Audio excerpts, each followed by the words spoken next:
पहाड़ी और मैदानी इलाके में पिछले कई दिनों से लगातार बारिश हो रही है और इसके चलते यूपी में कई नदियां उफान पर है। गंगा, यमुना, घाघरा और मंदाकिनी समेत कई नदियों का जलस्तर बढ़ा हुआ है। काफी जलस्तर बढ़ने की वजह से आम लोगों को दिक्कतें भी आ रही है। इसके चलते राज्य के कई जिलों में बाढ़ जैसे हालात पैदा हो गए हैं। कई जगह पर तो गाड़ियां भी पानी में डूब गई हैं। कानपुर, प्रयागराज, वाराणसी, चित्रकूट समेत कई जिलों में बाढ़ का पानी रिहायशी इलाकों में घुस गया है। 3 तस्वीरों के जरिए आप देख सकते हैं कि कहीं दीवार गिर गई है तो कहीं मकान गिर गया है। इतना ही नहीं, हाईवे ही टूट गया है जिससे बाकी जगहों पर संपर्क कट गया है। मुरादाबाद, शाहजहांपुर, चंदौली, इटावा में भी बाढ़ से हालात बिगड़े हुए हैं।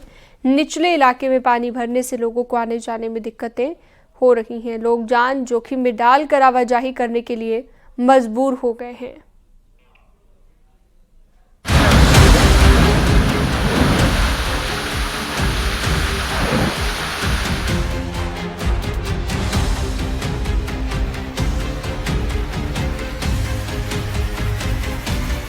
सोनभद्र में रिहंद डैम के अब तक 10 फाटक खोल दिए गए हैं, जबकि ओबरा डैम के 5 गेट खोले गए हैं। रिहंद डैम में पड़ोसी राज्यों से लगातार बारिश का पानी कैचमेंट एरिया में आ रहा है, जिसके चलते डैम का वाटर लेवल उच्चतम स्तर 872 फीट को भी पार कर गया है। वाराणसी में गंगा और वरुणा नदी के जलस्तर से हालात खराब हैं। बाढ़ के पानी से कई मकान घिरे हुए हैं। 2000 बीघा से ज्यादा खरीफ की फसल पानी भरने से बर्बाद हो गई है। हजारों लोग बेघर हो गए हैं। नाव चलाने पर पाबंदी लगाई गई है। बाढ़ प्रभावित इलाकों में अब बीमारियां फैलने का खतरा बढ़ गया है। संत कबीर नगर में घाघरा नदी के बढ़ते जलस्तर ने धनघाट इलाके के कई गांवों में तबाही मचा दी है। बाढ़ का पानी गांवों में घुस गया है, जिससे ग्रामीणों को गंभीर समस्याओं का सामना करना पड़ रहा है। चारों ओर पानी भर जाने से गांव वालों के आने जाने का रास्ता बाधित हो गया है। उन्नाव में गांव में आए सैलाब की वजह से संपर्क मार्ग कट गया है।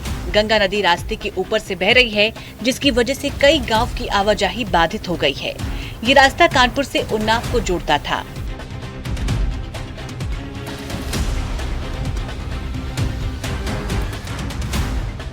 मथुरा में बारिश के बाद वराह मंदिर के पास मौजूद कालिया मर्दन मंदिर का पिछला हिस्सा गिर गया। बारिश की वजह से जलभराव हो गया था, जिसके बाद मिट्टी खिसकने से मंदिर का बड़ा हिस्सा गिर गया। इससे पहले मानिक चौक इलाके में प्राचीन देवालय वराह मंदिर की दीवार गिर गई थी। सरवनपुरा में मकानों की दरार आ गई। घरों की हालत देखकर लोग दहशत में हैं।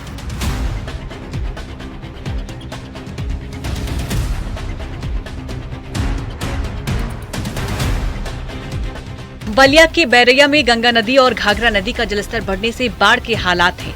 NH-31 मेन रोड बलिया और बिहार को जोड़ने वाला हाईवे कई मीटर तक टूट गया है। इससे रास्ता पूरी तरह से बंद हो गया है। लोगों को काफी परेशानी का सामना करना पड़ रहा है। हालांकि प्रशासन की टीम राहत बचाव के काम में जुटी हुई है। बारिश के कहर का असर जालौन में भी देखने को मिला। मूसलाधार बारिश और बांधों से छोड़े गए पानी से कोंच तहसील प्रभावित हुई। ग्रामीण इलाकों में नालों से लेकर नदियों ने तबाही मचा रखी है। किसानों की फसलों से लेकर लोगों के घरों तक, दुकानों, व्यावसायिक प्रतिष्ठानों में कई फीट पानी पहुंच चुका है। संगम नगरी प्रयागराज में बाढ़ का कहर जारी है। गंगा और यमुना दोनों नदियां उफान पर हैं। रिहायशी कॉलोनी में पानी भरा हुआ है। जिला प्रशासन की ओर से बनाए गए राहत शिविरों में हजारों लोगों ने शरण ले रखी है। वहीं बड़ी संख्या में ऐसे लोग भी हैं जो घर के ग्राउंड फ्लोर में पानी भर जाने के कारण पहली मंजिल या फिर दूसरी छतों पर डेरा डाले हुए हैं।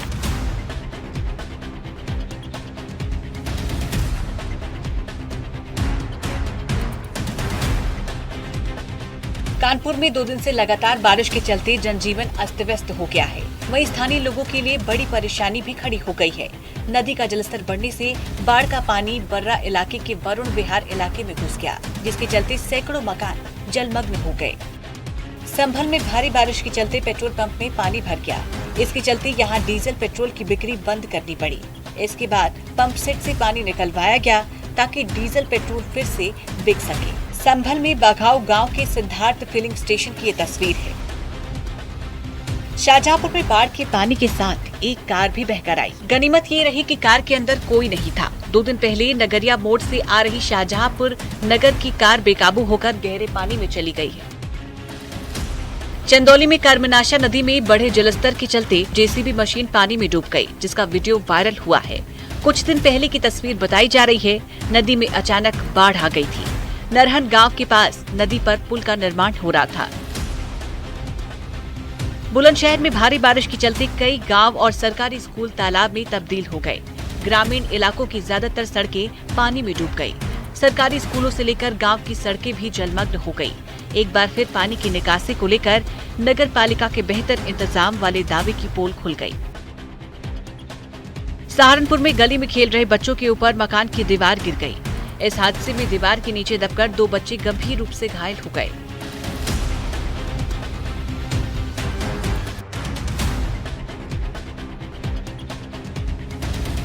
मेरठ के दरौला और लोहिया नगर इलाके में मकान गिरने से हड़कंप मच गया। लोहिया नगर में मकान की दीवार गिर गई। वहीं थाना दरौला इलाके के वार्ड नंबर 4 में भी मकान की दीवार गिर गई। हादसे में 3 लोग गंभीर रूप से घायल हो गए।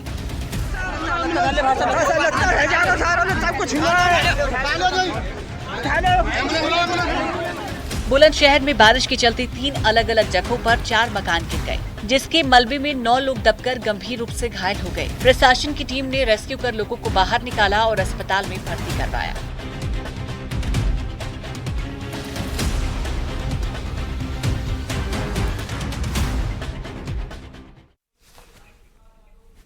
हरदोई में तेज रफ्तार कार बेकाबू होकर तालाब में जा गिरी और हादसे के बाद गांव में कार वालों ने कार के शीशे तोड़कर कार सवार को बाहर निकाला। आपको ये भी बता दें कि हादसे में कार सवार को गंभीर चोटें आई हैं और काफी मशक्कत के बाद कार को तालाब से बाहर निकाला गया है। घटना पिहानी के जरौना गांव के पास की बताई गई।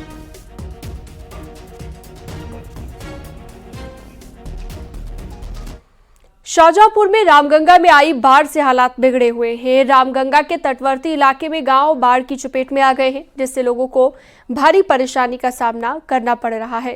रुक रुक कर लगातार हो रही बारिश की वजह से लोगों की मुसीबतें और ज्यादा बढ़ गई हैं। बाढ़ के चलते ग्रामीणों को बाहर आने जाने में काफी परेशानी का सामना करना पड़ रहा है। बाढ़ का पानी लोगों के घरों में भरा हुआ है। बाढ़ पीड़ितों का कहना है कि उन्हें अब तक कोई मदद नहीं पहुंचाई गई है। खान पीन की का बनाउन तक की तो जगह ना है बची सो की। अब जो थोड़ी बहुत है पैर टिकाउन भरेगी रोड भैया पे बिछे डाले और थोड़ो बहुत है वो सब आपको दिख ही रो है। फसलें बेदाव पे लगी जो घरन में धो रखो अनाज वो सब कोई निकाली पाओ। रात भर में तो कयामत आई गई। कानपुर में गंगा का जलस्तर अब खतरे के निशान को पार कर गया है। यहाँ पर पानी लगातार बढ़ता जा रहा है और कटरी के लगभग आधा दर्जन गांव इससे प्रभावित हो चुके हैं। पानी इतना बढ़ गया है कि लौआ खेड़ा इलाके में प्राइमरी स्कूल में भी पानी में डूब गया। इसके चलते स्कूल को बंद कर दिया गया है और बाढ़ से इस इलाके के लोगों को में काफी दहशत देखी जा रही है। गंगा ने अपना रौद्र रूप धारण कर लिया। यही वजह है कि अब गंगा का पानी गांव में खेतों से होते हुए गांव के अंदर तक प्रवेश कर चुका है। इस वक्त न्यूज़ 18 टीम लदुआ खेड़ा में मेरे ठीक पीछे आप देख सकते हैं कि गंगा का किस तरह कटान हुई और उसका पानी किस तरह बढ़ता हुआ आगे आया। यह प्राथमिक विद्यालय लदुआ खेड़ा है। इसके अलावा धमनीपुर हुआ, छोटा मंगलपुर, बड़ा मंगलपुर और तमाम ऐसे गाँव हैं जिन तक पानी पहुँच चुका है। देखिए एक स्कूल है प्राथमिक विद्यालय अंग्रेजी माध्यम का, इसमें पानी कहाँ तक पहुँच चुका है। इसकी वजह से स्कूल बंद करना पड़ा क्योंकि बच्चों को किसी प्रकार की असुविधा ना हो, तो इसलिए स्कूल प्रशासन ने बंद कर दिया। और ऐसे में जहाँ तक अब नज़र जा रही है कैमरे की, पानी और आगे बढ़ता चला जा रहा है और अधिकारी इस पर पैनी नज़र बनाए। अगर ग्रामीणों की बात करें तो पिछले 48 घंटे में पानी का बहाव बढ़ा है और हर 2 घंटे पर 1 से 1.5 सेंटीमीटर पानी बढ़ता जा रहा है, जो ग्रामीणों के लिए और प्रशासनिक अधिकारियों के लिए परेशानी का सबब बनता जा रहा है।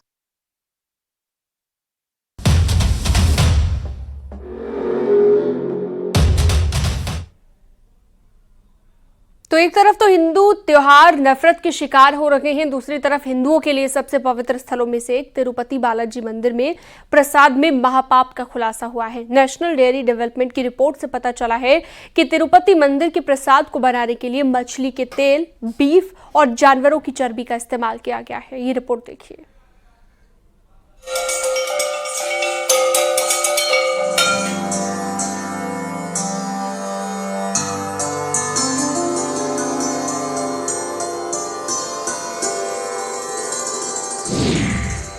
आस्था से बड़ा खिलवाड़। तिरुपति बालाजी मंदिर में महापाप। मछली के तेल और चर्बी का इस्तेमाल। प्रसाद की जांच से बड़ा खुलासा।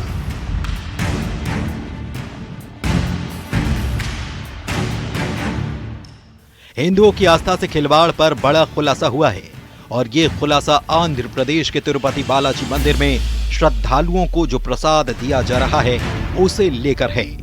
नेशनल डेयरी डेवलपमेंट की जांच में जो बात सामने आई वो हैरान करने के साथ ही परेशान करती है। रिपोर्ट के मुताबिक प्रसाद के लड्डू बनवाने के लिए बीफ का इस्तेमाल, प्रसाद में मछली के तेल और चर्बी का भी इस्तेमाल, भगवान को भी चढ़ाए गए बीफ वाले लड्डू और अन्न दानम के सैंपल की जांच से रिपोर्ट। इससे पहले आंध्र प्रदेश के सीएम चंद्रबाबू नायडू ने पिछली जगन मोहन रेड्डी की सरकार पर आरोप लगाया था। चंद्रबाबू नायडू ने प्रसाद में जानवरों की चर्बी के इस्तेमाल के आरोप लगाए थे। దేవుని దగ్గర పెట్టే ప్రసాదం అపవిత్రం చేసే విధంగా దేవుని దగ్గర పెట్టే ప్రసాదం అపవిత్రం చేసే విధంగా उनके बयान के बाद ये रिपोर्ट आई।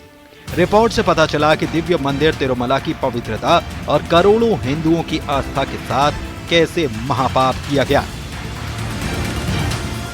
वो आंध्र प्रदेश में भगवान श्री बालाजी भगवान के दर्शन करने के लिए सिर्फ भारत से नहीं विदेशों से भी लोग भक्तगण वहां पर पधारते हैं। जब जगन मोहन रेड्डी की जब सरकार थी तो उसकी सरकार के समय पर हमारे धर्म को अपवित्र करने का षड्यंत्र किया गया। सो आज वो सामने आ रहा है। चंद्रबाबू नायडू जी की टीडीपी की सरकार बनने के बाद में उस षड्यंत्र को उजागर करने का प्रयत्न किया गया है। वहां पर देखिए कितना अनर्थ हमारे धर्म के साथ खेला गया। हमारे भगवान प्राचीन मंदिर को अपवित्र करने का षड्यंत्र किया गया।